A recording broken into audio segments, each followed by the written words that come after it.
Greetings, sir. My name is Cadet Donahue. Cadet Kennedy. Cadet Knopper. Today we're presenting our findings on our experimental design. Going right into it, the problem and purpose of this experiment was to evaluate the effects of numerous factors on the system of interest, the statipole, and the launch distance of the projectile. We analyzed the effects of four main factors. This was the hook position, the stop angle pin, the tension pin, and the initial height of the launch. So for our design, we chose to go with a fractional factorial design with our 4 levels. Here are the 2 levels for each one of our 4 factors. We did a 2 to the 4 minus 1 design, and that would give us 8 trials in each iteration. And we did 3 replicates for each one of those 8 trials, with our last iteration doing midpoints.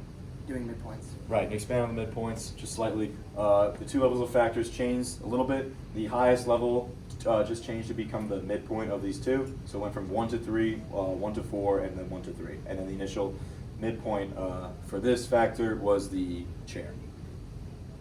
So for our data, just a few quick things to point out was our randomized order here on the far side, and then our generator that we use to pick which things to test, and then these are the midpoints that were selected on our items.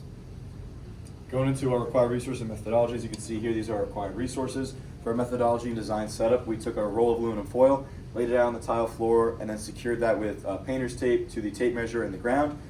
We then placed the statipole on varying levels of elevation from the garbage can, the desk, and the chair. We then would launch the ball and then observe the recorded distance, record that, and repeat that process. Going into some complications we encountered during our experiment, we noticed some slight tears in the rubber band towards the later trials of the experiment.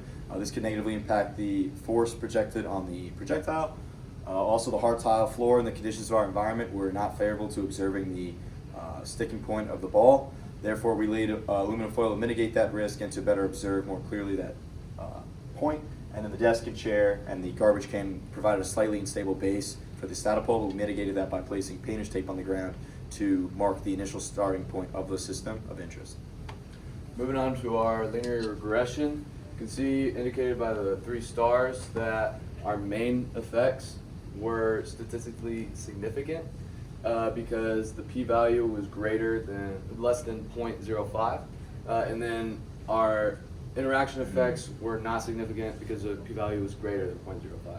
Looking at our adjusted R-squared, it indicates that our model accounted for 92% of the variation. Analysis of variance reconfirms that our main effects are statistically significant. So for the first thing for our residuals, the first thing we tested was normality in our residuals, and here's our QQ plot and our Shapiro test. We did pass normality test because our p-value is greater than 0.05 in our Shapiro test. Going back to examine some equal variance within our residuals versus fitted plots, you can see that we did not pass this test of equal variance. This could be due to an interaction term that we weren't able to account for within our model. Although the interaction terms within our linear regression and ANOVA showed that they were not statistically significant, we could have missed something resulting in the parabolic shape you see within our residuals versus fitted plot. For our histograms and box plot, the first thing that comes to mind in these box plots that they show us is how our median factor is very close to our high factor, and that is because of our median factor.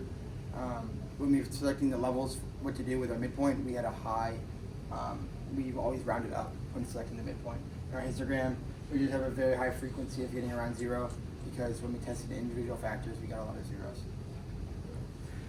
And then lastly, our conclusions and recommendations. Again, our main factors were statistically significant. They had the highest effect on the distance of the projectile.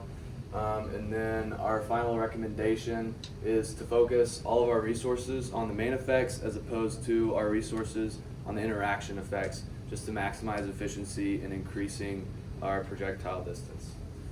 Okay. And sir, this concludes our brief. Thank you.